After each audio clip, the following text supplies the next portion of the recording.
What if the first humans to look at the stars weren't us, but them? And what if those same eyes were the last to ever see a world they once ruled?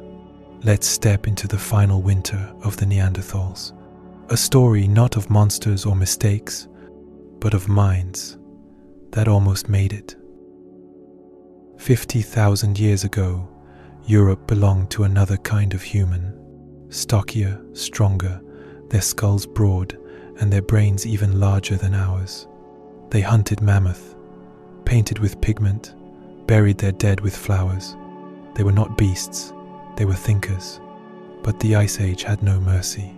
Glaciers crept south like slow, frozen waves, reshaping the land and the rhythm of life. Food vanished, herds moved, forests became tundra, and in that bitter cold, the Neanderthal world began to fracture piece by piece. Still, they endured. In caves, they built fires against the endless dark. In whispers, they taught their young how to read the land, how to listen to the wind. Every sunrise was a small act of rebellion, a defiance against extinction.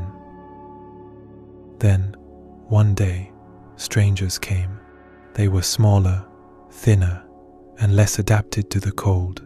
They carried strange tools, blades made of flint so thin they cut like thought itself. Their speech was fast, melodic, filled with nuance. We call them Homo sapiens. At first, their worlds touched only briefly. A footprint in shared mud, a hunt gone wrong, a glance across firelight. But slowly, the encounters multiplied. The newcomers traveled in greater numbers, driven by curiosity, invention, and hunger. To the Neanderthals, these sapiens must have seemed both fragile and unstoppable, like a flame that refused to die even in the wind. It wasn't a single battle that ended the Neanderthals. It was 1,000 small displacements, a herd stolen here, a shelter claimed there, a winter gone too long. Archaeologists find no great war, no massacre, only a pattern.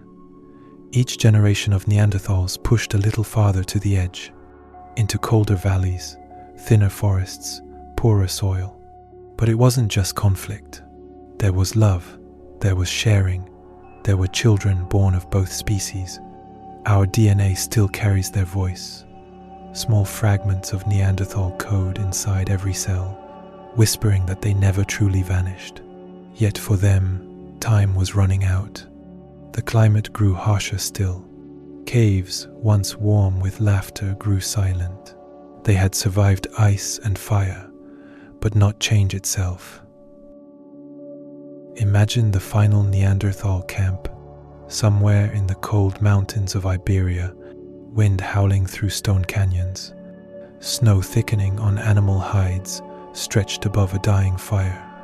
An elder carves a flake from bone, not knowing it will be the last tool of his kind. A mother hums to her child, not knowing her bloodline will soon merge with another world. Outside, the forest stands still. No smoke on the horizon, no echo of other tribes. Only the slow, eternal rhythm of the cold. For them, the last winter never ended. It simply became memory absorbed into ours. And yet, they are not gone. When you dream, when you stand before a fire and stare into its glow, part of that instinct comes from them, from hands that once did the same, hundreds of millennia before history had a name. Modern humans carry 1–2% Neanderthal DNA, a genetic echo shaping our skin, our immune systems, our emotions. It's a ghostly inheritance, not visible, but deeply human. Scientists call it introgression, but maybe it's something else. Maybe it's the quiet proof that intelligence does not die, it transforms. We like to think evolution rewards progress, but nature rewards only survival. The Neanderthals were not failures of design. They were victims of time, trapped in a changing world that demanded adaptation faster than culture could follow. They were thinkers, born in an age of endurance, replaced by dreamers, born in an age of imagination. But their story is not a tragedy. It's a reminder that intelligence alone does not guarantee survival, and survival alone does not guarantee memory. Every time we ask, what makes us human? The answer is incomplete without them. Because before there was us, there was them. The first to bury their dead, the first to care for the weak, the first to look into the dark and wonder what comes next. The last winter of Neanderthals was not the end of their kind, but the beginning of ours. If you believe their story deserves to be remembered, stay with us on Prehistoric Shadows, where science meets soul and the forgotten past breathes again.